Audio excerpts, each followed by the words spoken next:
American film industry was barely 2 decades old.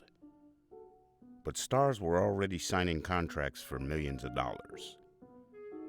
One of those actors on top of the heap was a chubby comedic actor named Roscoe Fatty Arbuckle.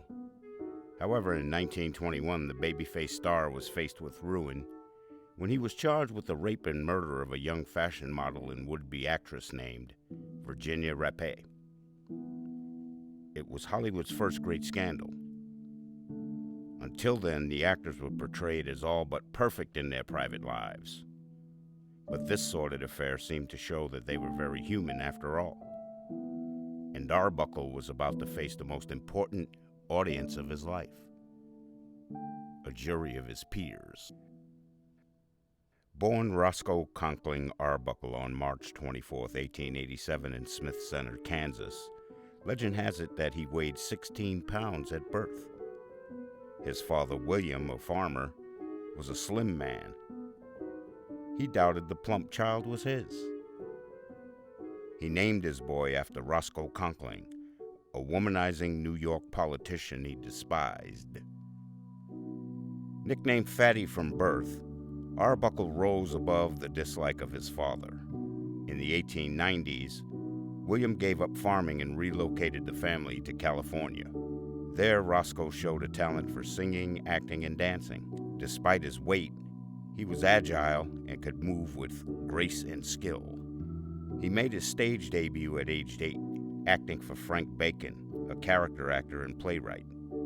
Arbuckle sought any opportunity to perform, defying his father, who cut him off when he decided to pursue show business as a career.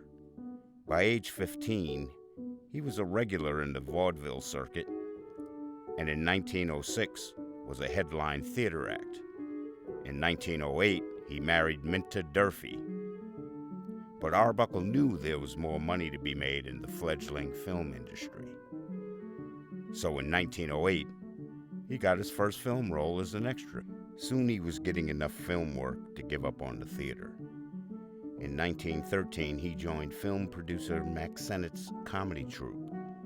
He appeared mainly as one of the bumbling Keystone Cops. He specialized in playing babyish innocents out of their depth. In 1914, Paramount signed him to a deal of $1,000 and a cut of the profits. But in 1920, upped it to a 3-year contract for $1 million a year. But he was living a life of excess, and his health began to suffer. An abscess on his left leg in 1916, which nearly resulted in an amputation, left him addicted to painkillers.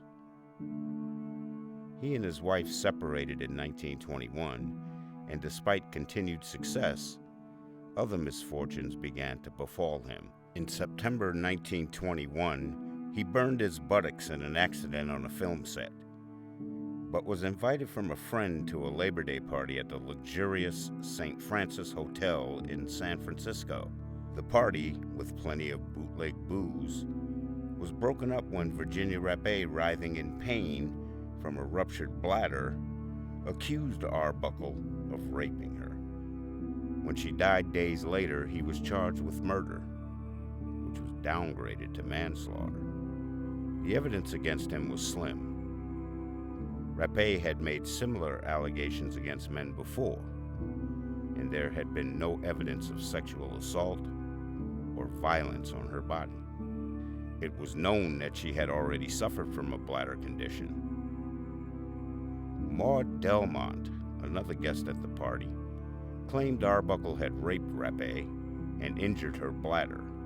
Arbuckle's arrest on September 11th by the San Francisco police soon generated a massive scandal.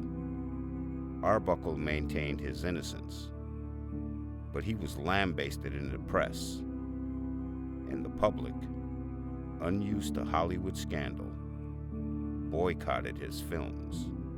The politically ambitious San Francisco district attorney was determined to prosecute Arbuckle, even though Delmont turned out to be a questionable witness with a criminal record of her own. Several other witnesses would later claim the prosecution had intimidated them into giving false testimony. So in 1922, after 3 trials and 2 hung juries, he was acquitted of manslaughter, but convicted of drinking illegal alcohol. His friends and even his estranged wife Minta stuck by him. The jury also issued a statement that a great injustice had been done to Arbuckle. Media giant at the time, William Randolph Hearst, claimed that the scandal had been great for newspaper sales, and for a time the taint stuck. Film studios were not willing to take a chance on a convicted felon, but Fatty continued as a director by the pseudonym William Goodrich, his father's first 2 names. He made an unsuccessful return to film in 1924, but Arbuckle died in his sleep on June 29, 1933, of a heart attack, reportedly on the day that he signed a contract to star in a feature for Warner Brothers. It has been said that the Arbuckle scandal paved the way for the future successes of Buster Keaton and Charlie Chaplin, a theory not necessarily proven.